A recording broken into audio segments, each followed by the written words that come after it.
What's up, everybody? This is Bar 2 here with Pill Talk, coming to you with my dear friend, my good friend, Terry Scipio. He's a financial advisor, and today we're going to be talking a little bit about finance and how you can improve your finances.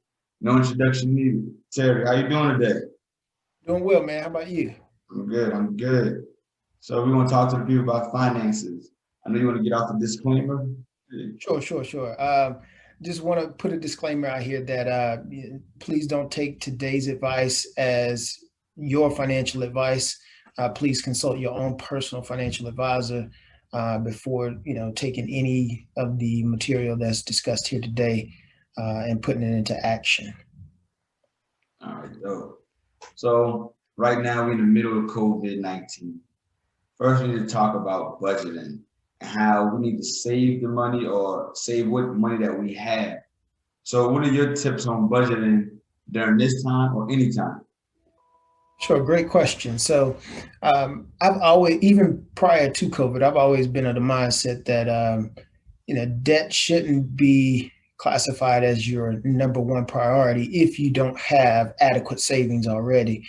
And so, when I'm talking to my clients and in our discussions, I'll give them a scenario of a person A or person B, and in that scenario, I'll walk them through. Hey, if you had, say, X amount of student loan debt and you took the route of paying back your student loans aggressively over a 10-year period versus, and which is what the masses tell you to do, and there's nothing wrong with that because there's more than one way to get to an end goal. But I just think that I think that puts the individual in a compromising situation where if they're throwing all their money, extra money at debt and not saving adequately, it puts them in a position where that if a pandemic happens, like what we're experiencing for the last 6, 7 months here, and you don't have adequate savings and you get furloughed or you have to take a significant pay cut, I think now you're compromised and you don't feel as confident about your financial situation as, say, someone who would follow the advice that I would give them and say, hey, in terms of the order of operations and how you should prioritize your cash flow or your money or your income, you should make sure you protect yourself first, make sure that you have adequate savings, and then you prioritize your debt from there in that order. And I think if you follow that philosophy, even in the midst of a pandemic, I have clients who have said, man, I'm so glad that we followed this methodology versus something that they may come across, some information that they may have came across on the internet which says, hey, prioritize all of your debt first. They've been very thankful for the position that they're in, even in spite of being furloughed and having to take pay cuts. True. So, speaking about the savings, emergency fund, what do you recommend for someone starting off to to have an emergency fund? How much? 6 months, 1 year, 3 months? So, for me personally, what I tell my clients is initially you want to have your 3 to 6 months, but in our philosophy here, with my firm, what we explain is we over a 3 to 5 year period of time of working together. If you prioritize your cash flow properly, you should in a 5 year period of time, if not before, you should have 6 months to a year's worth of your gross income. So that means if you're making 100, that means we want you to have either 6 months, which is either $50,000 or $100,000 saved in a 3 to 5 year period of time, which is attainable if someone is following the proper methodology of allocating their cash flow, meaning that in the simplest form, just paying yourself first and paying yourself, saving at least 15 to 20% of your income on an annual basis. Okay. When you said you talking about like saving in the 401k or a person saving in their like personal brokerage or checking account? So great question. So it's cumulative. So when I say save 15% of your income, I'm talking about your contribution to your 401k. So let's just say if you're contributing the match to your 401k because your company only matches you dollar for dollar based on 3%, that 3% gets counted into that total number of 15, that total percentage of 15%. That makes sense? Yeah, I got you. But that means outside of that, that individual needs to save another 12% of their gross income on an annual basis to hit that 15% mark. Okay, okay, I got you. All right. You talked a little bit about student loans, so paying off debt. All right, so number one is prioritizing savings. Get that number one. So once you get the savings, how do you start attacking the debt? You go credit card, student loans, mortgage. Which way did you start first? I'm glad you asked that because some people, when I give this methodology, some people get it confused and think that I'm just saying totally ignore your debt. No, that's not what I'm saying. What I'm saying is you prioritize yourself first to put yourself in the most successful financial, give yourself the most successful financial footing. Think about your savings as like the foundation of your financial plan, right? And if you don't have a solid savings or a solid understanding of your cash flow, then your financial house is subject to crumble, or it may get some cracks or what have you, because if a pandemic happens or if life hits you and throws you a curveball, you expect an unexpected pregnancy, or you have to relocate for some reason. If you don't have proper savings, then all you're going to do is just dig yourself into a deeper hole of a debt hole. So if you have adequate savings, then you can allocate that cash to either relocate or prepare for that, the blessing of a child coming or what have you. Um, but uh, if you don't do things in that order, you're subject to just to kind of be lost, or like most people, and just go further into debt. Did that answer the question? Yes and no. So, like you said, getting the finances straight with the savings and emergency fund. But now we want to talk about like paying off debt, like your methodology. Do you pay off debt with the avalanche method? Do you do the highest Okay. interest loan? I mean, highest interest rates? Like, what's your thought about paying off debt once you get your emergency fund saved up? So yeah, once you have, in my philosophy, once you have that 6 months to a year's worth of gross income saved up, and let's say for hypothetical purposes, someone was still carrying $50,000 of debt between credit cards, car notes, and maybe some student loans that's still outstanding, right? Yeah. Tell me, and this is kind of how I wrap up my example with my clients of the person A and person B example. I say, if you were this person, which person would you rather be? Would you rather have 50,000, 50 to $100,000 saved and carrying $50,000 of debt, or would you rather be the person that has little to no savings, so zero to no savings whatsoever, and have zero debt? Which one would you rather be, Bartu? And that's a hard question because I started my financial journey listening to someone and they tell me the best way to be debt free with no money. Right. Right now, with the journey I'm taking now, I'd rather have the money and building assets that are gonna pay the debt later. So obviously I'm gonna be the number with the first person with the money and the debt because I'm gonna use the money to pay the debt later. Right.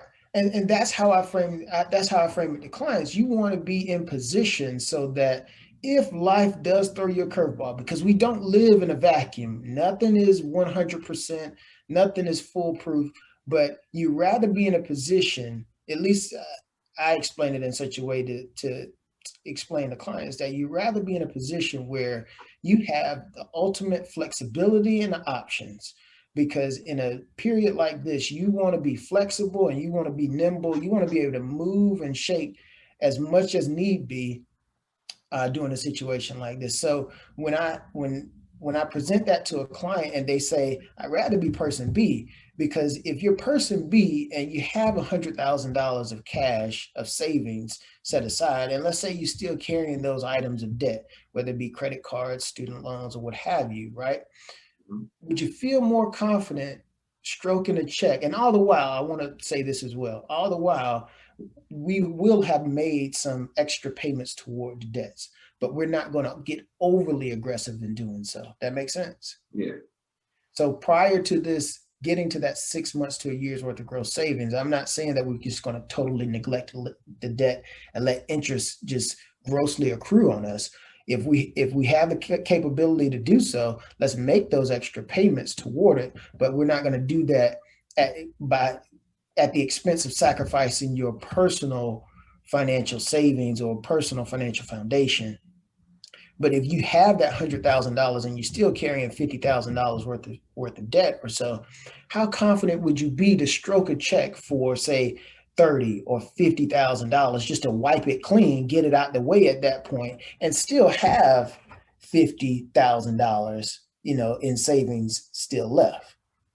I, in my opinion, I much prefer that scenario for myself than having no money whatsoever. And then if life throws me an extra curveball that I wasn't expecting, even though I'm debt free, and now you have to relocate, all you're doing is you're going to put more money back on the credit card or have to go back to the bank and ask for additional loans. And think about what that does to you psychologically. You're like, man, I just spent the last umpteen amount of years getting out of debt only to get right back into debt. Yeah, That just makes no sense to me. yeah, I got you. I got you. It would feel good to be able to you save up, pay it off, and still have something in your bank account, or still have some assets working for you. So yeah, I Yeah. feel you.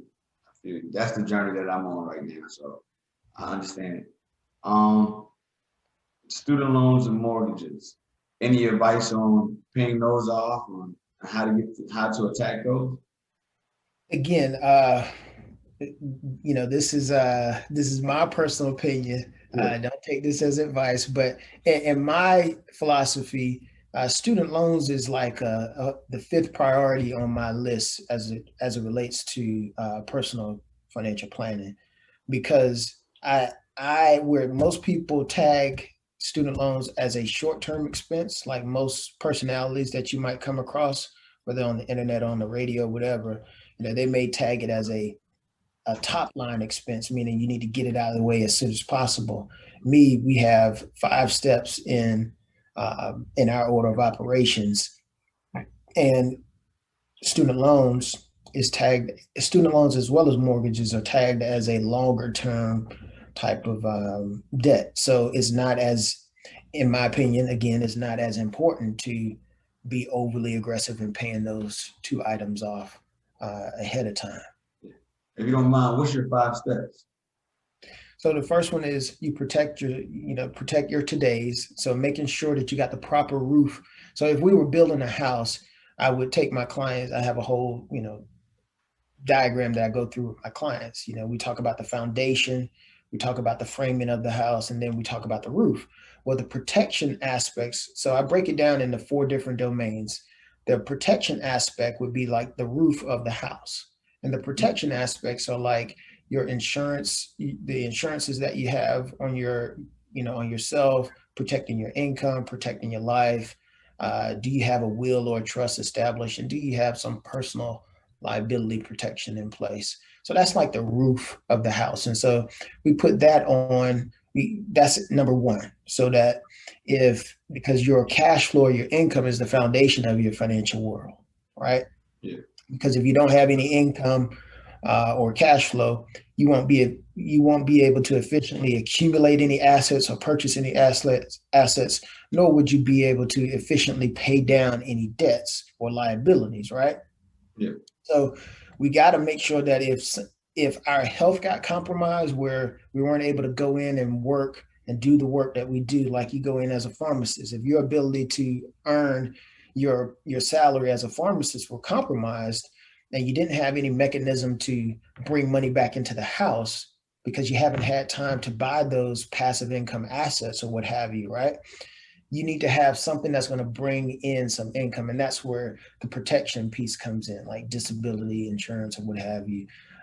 So that's the roof of your financial world. So number one is your protection aspects. Number two is, like we already discussed, your liquidity or your savings. Number three is you prioritize your short-term debt being credit cards, car notes, any other type of consumer debt that you have.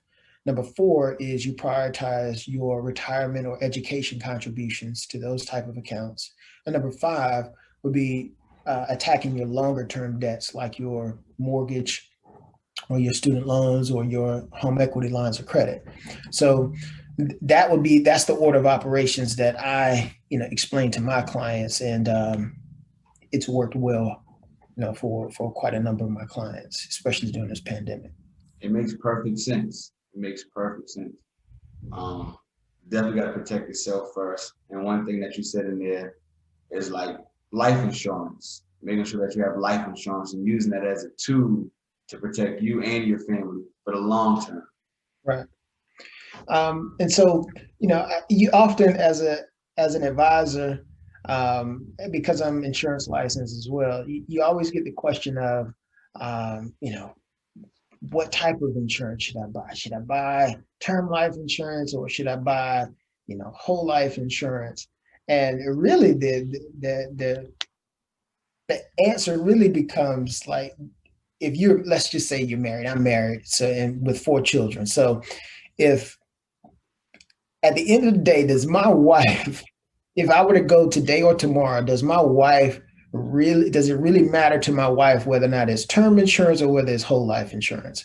What's going to matter to my wife is how much is coming back in. So like, if in my case, I own $4 million of life insurance, I just want the most amount of money going back to my wife and children as possible. I don't care whether it's whole life or term life at this point. It's the amount of coverage going back into the household. That makes sense.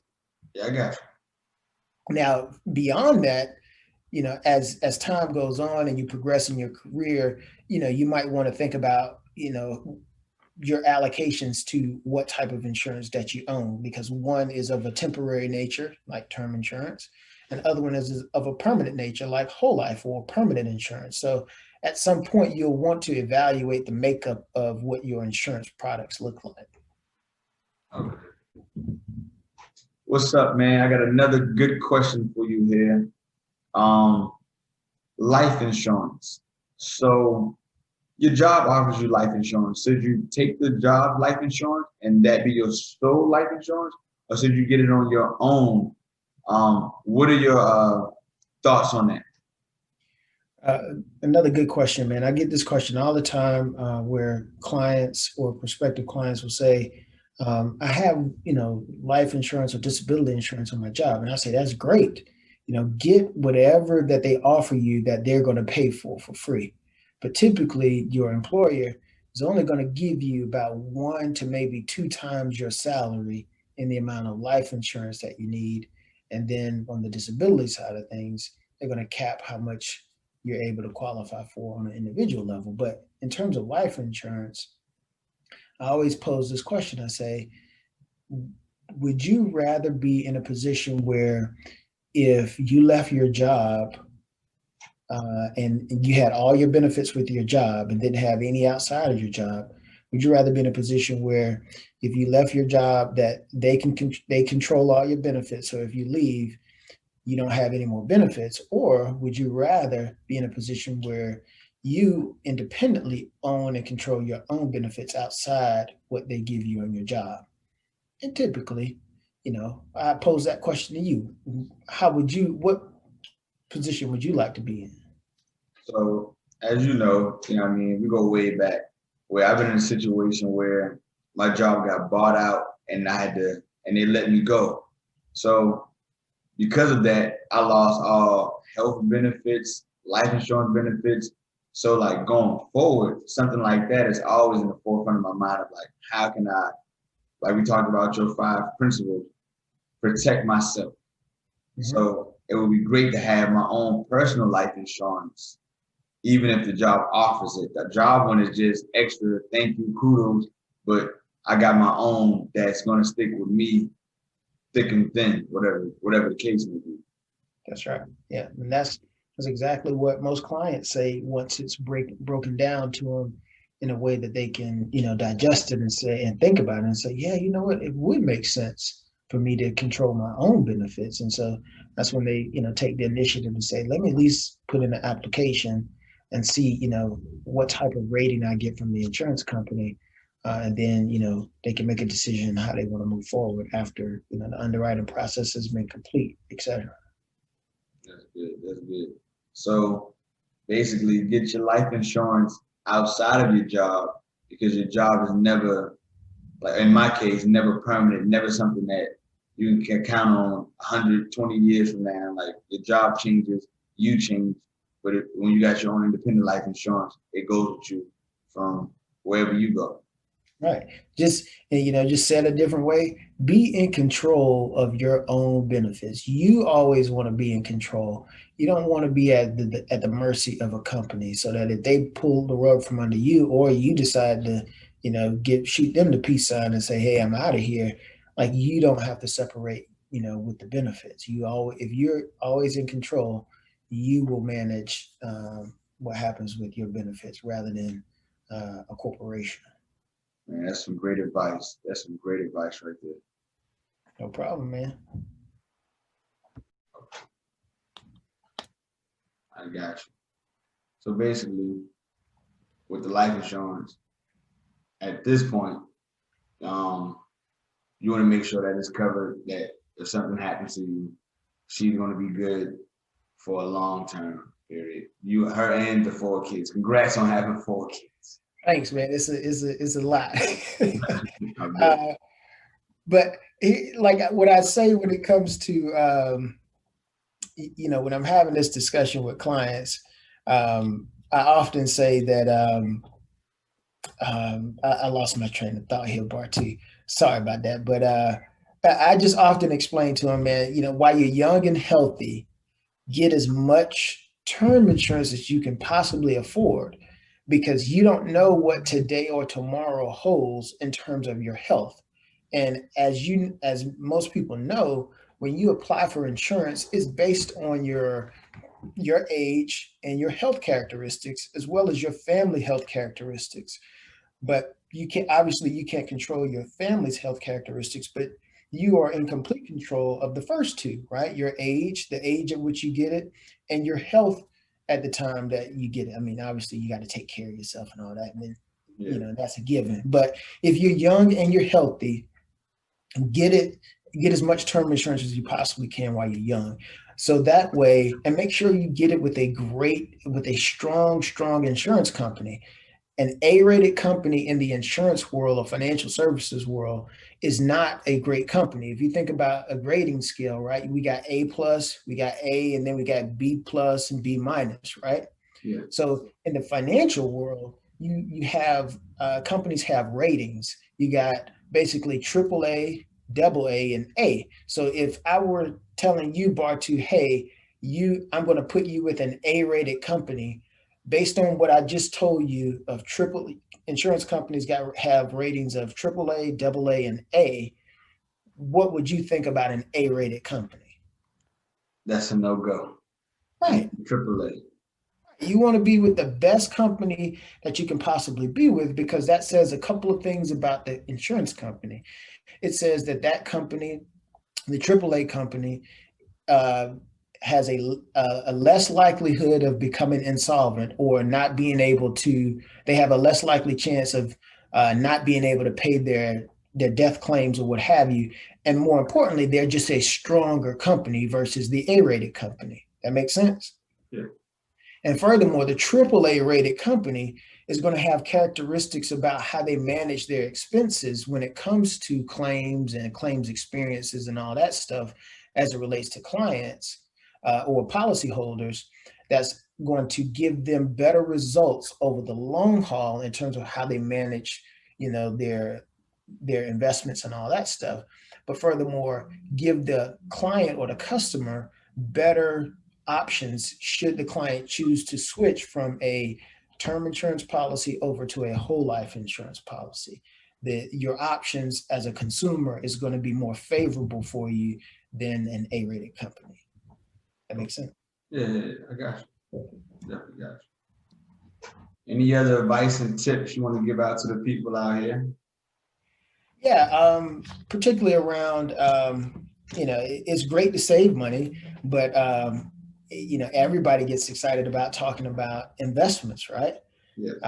When you talk about investments, it's you have to really be mindful of where you get your advice when it comes to investments, because if you listen to the mass media, right, back in March, the mass media, well, everybody knows, right, the stock market took a huge dip in March of this year, right? Yeah.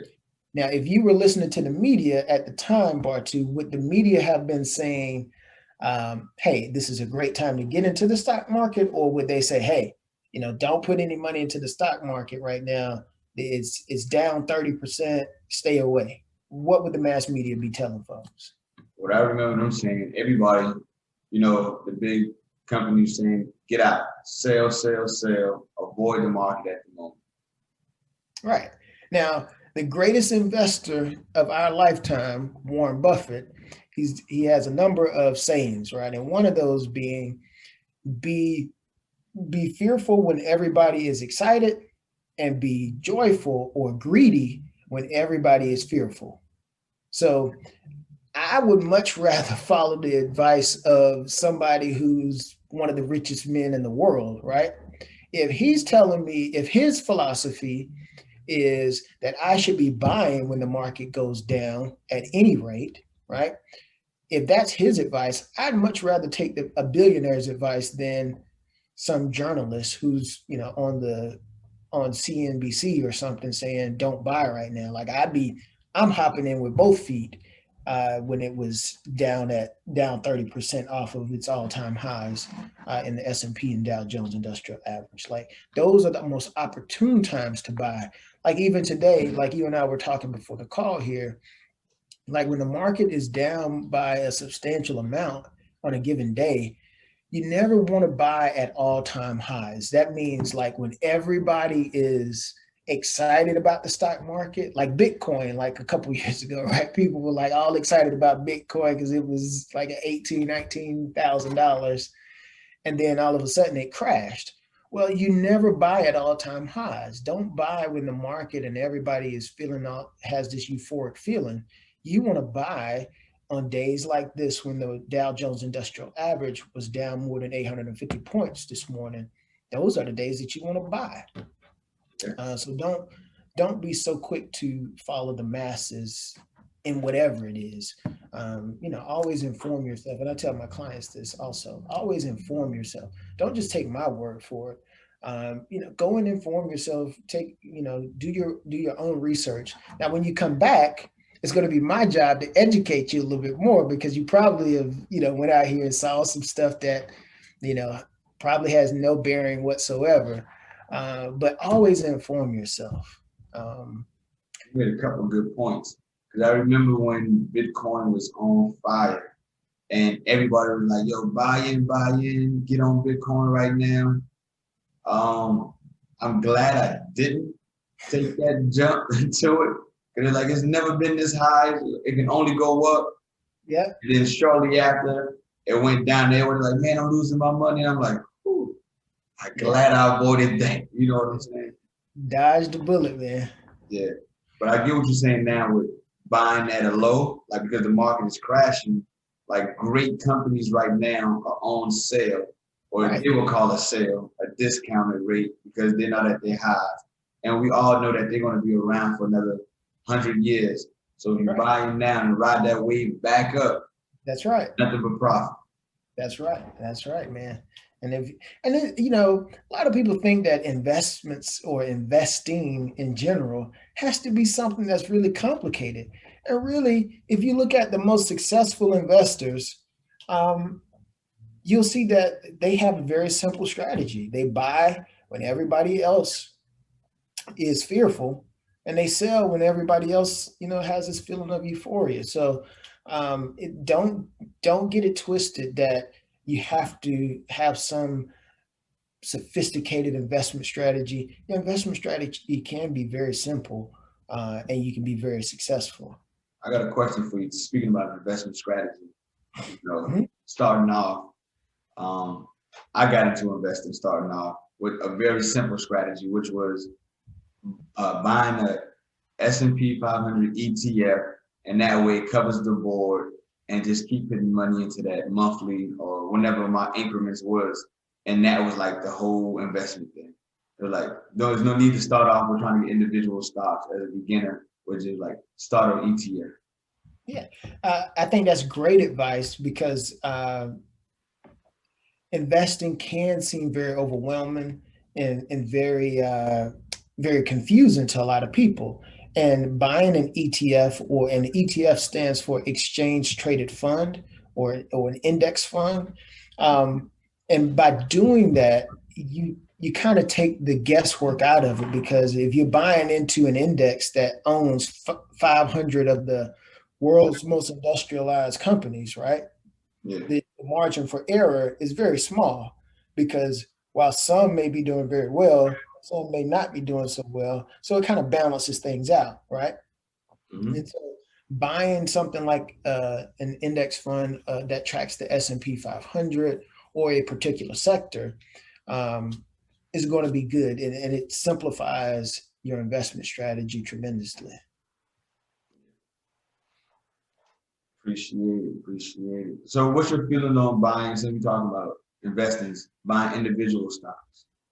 Um, a lot of people, at least novices, they want to go out and they want to buy the penny stocks, right? And because they're thinking, oh, this is going to be the next big thing. I don't buy or advise people to buy anything under basically $25. Like it has to meet a certain criteria for me if I'm going to put my money in it. Like it has to trade at least 1 million shares, and it also has to be at a certain price point.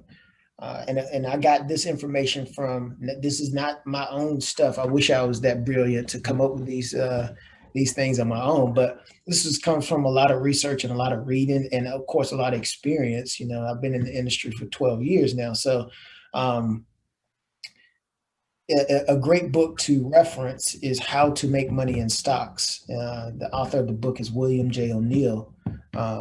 You can get it on Amazon or whatever, but it has some great principles in there to follow when it comes to the fundamentals that you want to look for in a company and to invest in a company. But don't buy cheap stocks. I mean, you want to buy strong companies that have a strong track record of success. A lot of people get in trouble because they want to be the next great investor and think they're buying the next great thing, and only to find that, in a matter of months, that company goes underwater and is never to be heard from ever again, when they could have just bought Apple or something, and everything's going to be okay.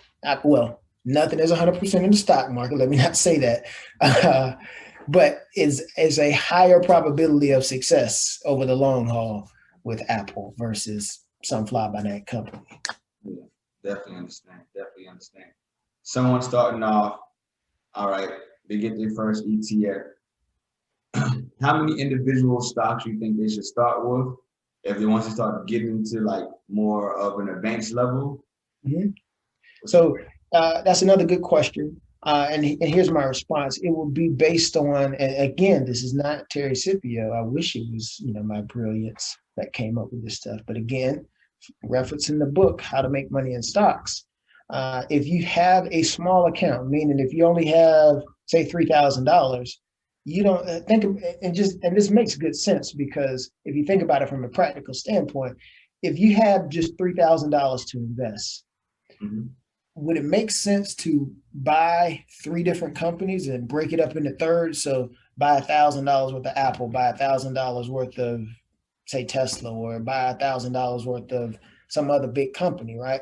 Would it make sense to divide that money up amongst 3 different stocks? Or would it make better sense to concentrate that money into one particular stock? Because now you can get what I call a meaningful amount of shares, because there's not going to be a whole lot of diversity or diversification that's going to happen with $3,000, right?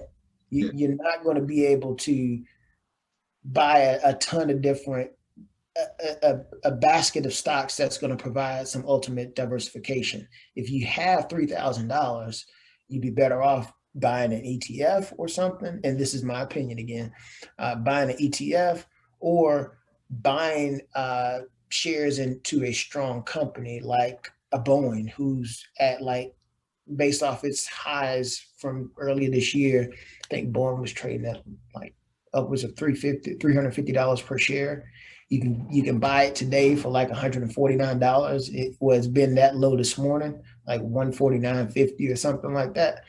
Um, to me, you got to ask yourself, and when you invest in, here's another thing that I'll add, like if you're going to invest in a company, right, and you're thinking about putting your hard-earned money to work, here's a couple practical things you should ask yourself. Will this company be around in the future? Are they innovative? Meaning, if we see that the world is getting away from uh, non-renewable energy sources such as oil and gas and all that stuff, and making a more shift towards clean energy like solar, wind, and all that stuff, does the company play in that space? And is the company selling at a discount right now? Like Boeing is selling at a huge discount. I would bet my bottom dollar that in the next 5 years, whenever this pandemic and whenever they announce a vaccine or so, I bet my bottom dollar that Boeing is going to have some very bright days ahead off of this $149 low. I would I would venture to think that at some point they will get back to $350 plus per share. So you basically saying buy at a discount, which is this right, going from 350 to 150, and then holding for multiple years. It's the long-term investment, not something quick. Yeah. Investing is not a get rich quick, despite what everybody thinks. I mean, you can buy the penny stock that, goes to $100 overnight, but that's highly unlikely. And I wouldn't, advise, anyone to do that and speculate with that, with the penny stock, but invest in wise investments are held for an extended period of time. And because the stock market shows that if you hold over a 30-year period of time, you're going to have more years where you gain than years that you lose. That's good stuff, man. That's great advice right there. That's great advice. So Terry, quick question. If somebody want to reach out to you, how are they able to get in contact with you? You can email me. You can email me at Terry Scipio at C as in Charlie planning.com. And maybe you can put this down in the description your bar too, or they can call my office at 843-765-2010, and schedule some time to talk. There's no charge for any consultations or what have you. But if you do decide to engage going forward, doing some financial planning, then there will be fees involved there. All right, all right. Do you have any Instagram or social media handles? I'm messing up. But yeah, they can check out my Facebook page, Scipio Financial, on Facebook. I'm not a huge social media person, but I do have someone that manages a Facebook page for me. All right. I'll put that in the description below so everyone will be able to get in contact with you if they need to. I appreciate you coming in and having this conversation with me today. Anytime, man. Anytime. All right. Thank you, brother. Thank you. Bye-bye.